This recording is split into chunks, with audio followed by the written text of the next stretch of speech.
Yo, what is up, guys? It's Vinny, back with another deck profile. So yesterday we went to Omaha, Nebraska, and I got my third invite for this year's nationals. I went 6-2. There was 240 players. I got 17th place, and I played Voiceless. So let's get right into it, and then we'll have a little discussion at the end. Just some thoughts. I have a plan to change a few things, and then other than that, I mean, just hopefully get a top at my next regional. So first of all, we're playing 3 low. This is standard. I mean, this is a really good card. I mean, it both summons itself from grave and places directly from deck, so it's not ashable. I wouldn't say it's the best normal summon necessarily, because if you go uninterrupted, Diviner is definitely the best normal summon. It just gets you that extra body on board, but it's pretty much equally as good if you open it as a normal summon. And you play 3, that's just a standard ratio. Then, as mentioned, playing the Diviner package, so 3 Diviner, Trios, Hierarcha. I've seen the New Year's Servant stuff, I've seen the branded stuff. I think the Diviner package is really nice. I think being able to use it later on, past turn 1, as a starter, is really good, because you just normal dump Entis, or you can normal dump Herald of Arclight, and then you can get a ritual spell or a ritual monster. So it's really good follow-up, and overall just a really good card. I mean, if you have Nib in hand, I play Nib in the main, so if you have Nib in hand, you could potentially let them overextend to push for lethal, get 5 summons. If they don't happen to clear the Diviner, I don't know why they wouldn't, then it counts as a tribute, summon a low from deck, then you'd be playing next turn. So yeah, really good starter. Playing 3 Saphira. This is also standard. I mean, the card is really good. It both sends and adds in the same effect, and then ritual summons from grave. It's an outrageous effect. I noticed that a lot more people were ashing the Saphira, which is a little strange to me, just because I feel like the continuous is a pretty blatant place to ash. I mean, but I guess with the continuous, I could already have the Saphira in hand, so that's an argument for that. Playing one of the Old Man. This guy's winning me all kinds of games. I mean, summoning out a second Skull Guardian if something happens to the first, or summoning out Saravis. Saravis's inherent summon negate was huge at the tournament. So yeah, really good card. Not good to open though. And we're playing 2 Skull Guardian. This card's crazy. It's 4100 attack. It's Omni negate, and it's once per turn. So really strong card. Search follow up with it, and yeah. Playing 2 Saravis. This card's decent to open. Obviously, it doesn't enable any plays by itself, but it's protecting you from hand traps like Valor and Imperm, which are both very prevalent in this format. And we're playing 2 of the Ritual spell. Once again, just very standard ratios. 3 Barrier and 1 Radiance. Yeah, this very standard core. It's pretty much just the Voiceless voice engine. As far as that, I wouldn't really change anything. I think it all performed very well. 3 pre-prep. I like pre-prep a lot. This is a really good top deck if they stop you on turn 1. Issue I find having with it is when it's kind of later into the game and you draw it for turn and it's dead, either because you have no rituals or no ritual spells in deck. Which, I mean, if you use the ritual spell effect in grave to float a ritual, and then you get the second ritual spell in grave so that you can do it again, then yeah, it just turns the pre-prep off. And sometimes you open the ritual spell and then you need to activate Saphira or something, along those lines. So yeah, it can be turned off pretty easily, but overall I'd say it performed pretty well. 3 Prosby. I would say this card performed exactly how I needed it to. I wasn't running it before. I was just running a little more non-engine, but I think that this just adds a lot of consistency to the deck, and it lets you extend, lets you get to what you need if you don't have it, and it's pretty much just guarantees you're gonna have plays. And I played the 1 Called By in the main. The deck does lose to 1 hand trap sometimes, so it's good to have a Called By to cover you. So, And so that's pretty much so that's just like some powerful spells and stuff that I added. And then for the hand traps, I played a lot of them. Played 3 roll in the main. This worked well for me, but I was siding it out most of the time, so potentially could move it to the side, but we'll see. 3 Ash, this was huge. You got to play 3 Ash in this format. It definitely sucks when your opponent's playing a fire deck and they Hita and then they take your Ash, but how I look at it is, I mean, if I don't have this Ash, then they're winning anyway, so I don't know, I can justify running Ash. This Nib absolutely cooked for me. I mean, this card's crazy, this format. Decks that aren't even supposed to be playing into Nib, play into Nib once in a while, and they can get caught off guard by a main deck Nib. So yeah, it's a pretty good card. And then for the last 3 hand traps, we just played 3 Imperm. I was playing Imperm Veiler, and then that's when I added the Nib. Veiler, to me, just feels redundant because Imperm can do the exact same thing, but you can do it on both turns, you can use it as a board breaker, and it doesn't trigger Talents, and Talents is super prevalent in this format. So yeah, played 40 cards, and pretty good. And then, so for the extra deck, we played super poly targets, and then just standard stuff to help the deck out. So for our super poly targets, we had Mud Dragon, Earth Golem, and Garura. I didn't make Earth Golem at all, but I did make these 2. I saw a scenario where I would have made it, but I just didn't open the super poly, so it's a little unfortunate. The Entis for the Diviner target, so pretty good board breaker. I mean, it came up a few times. Not really a necessity, but it's good to have options in your extra deck. Herald, once again for the Diviner. I did not send this at all during the tournament. Usually, I mean, there's certain cards like game 1. I'm obviously Prosby. This is 3 for Prosby because I don't play Super Poly in the main, or not including the Entis, but these 3. And sometimes, I mean, even I could justify getting rid of the Entis or the Herald, just depending on what the hand looks like and what the current game state is. Running Chaos Angel, I would say this card's pretty necessary. The Trios plus low makes Chaos Angel, and this can out back row, this can out field spells, there's a lot of different things you can do with it, but it's just kind of to out stuff to get that spot removal, really. Typhon, this card went crazy at the tournament. I was really glad I added it. I added it last minute. I was also running a Draco Equiste as a super poly target. I'm glad I wasn't running that because I didn't play any decks that would have got super polyed into by a Draco Equiste. So, but this card, yeah, I went into it a few times. Not really much to say. I mean, it's just a really good card. And then for our links, we got 2 level 1 links, link 1s. I mean, level 1 enabling link 1s. So the anima comes up, if I nib them, I can just anima the token. It's really convenient.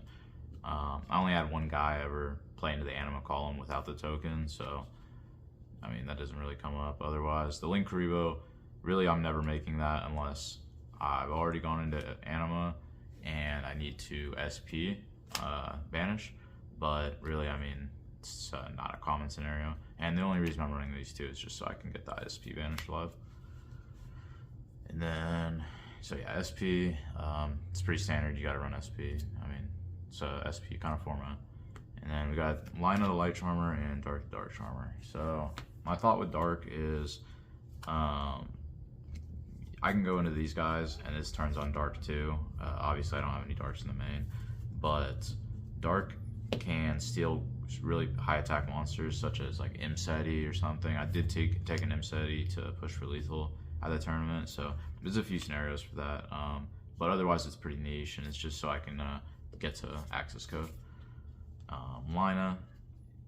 Lina's pretty much just for the mirror match. Really, you're not going to use this card in anything besides the mirror match, but it absolutely cooks in the mirror match.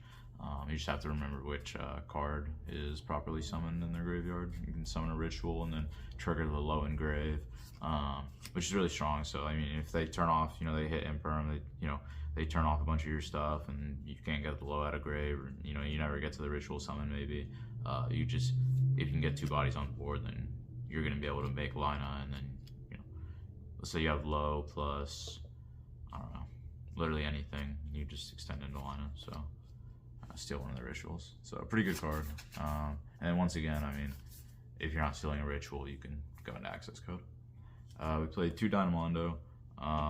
This card's crazy. I mean, it's really good board breaker, really good for recursion. I mean, it shuffles your rituals and grave back, so it's just good for recycling stuff. After the new card comes out, it'll make this deck so it doesn't really need to play Dynamondo. And then, I mean, these are just pretty much Prosby targets at that point.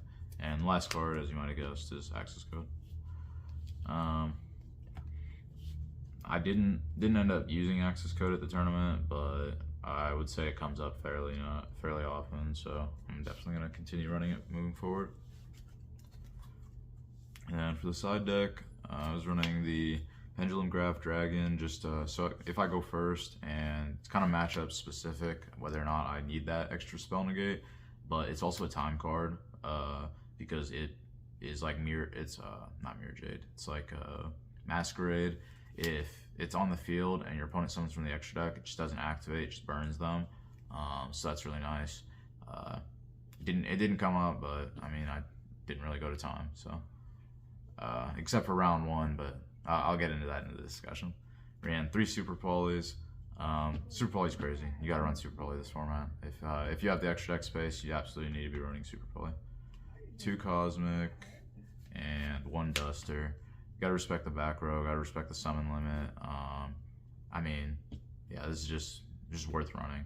I honestly could have played 3 Cosmic and cut the Pendulum Graph, but that's probably I wasn't really drawing the Cosmic that much, but yeah, that's a change we could make. I mean, 3 talents on the side. That's really for going first. I mean, there's some matchups where I'd side it in going second, but going first, I mean, if I get hand trapped and then I can hand rip them and keep playing, or I mean, I was getting greedy, I'm not gonna lie. I was high rolling at the regional, drawing 2.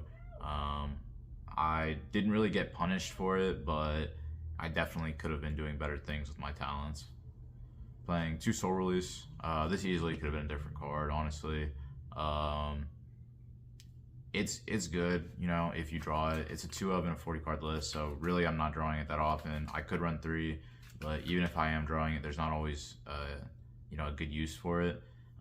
You can hit all the level 1s in grave and turn off the Flamberge, but I mean, there's just stuff they can do to play around it, I guess. But I don't know. It's a good card. I don't know. I guess I just wasn't drawing it really, so can't really speak on it. And then 3 summon limit. I was drawing this set every single time I sided it, and I would draw 1 or 2. This card is absolutely broken. I don't know why Konami has not hit it. They hit every single other floodgate. They want to leave cards like summon limit and skill drain and anti-spell up. But yeah, I'm gonna abuse it while I can. And plus the deck can play under summon limit pretty easily. So that's pretty nice. And so now we can get into the discussion. Pretty much it's an 8-rounder. So it was first round I played Gold Pride Punk, and this is what I was actually about to mention with the time. This was the only game I went into time. We sat there for 45 minutes, and he went first, 1 die roll. He lowered his life points, and then his end board was Baron, Shirakusai, and I forgot the synchro's name, but the level 8 synchro.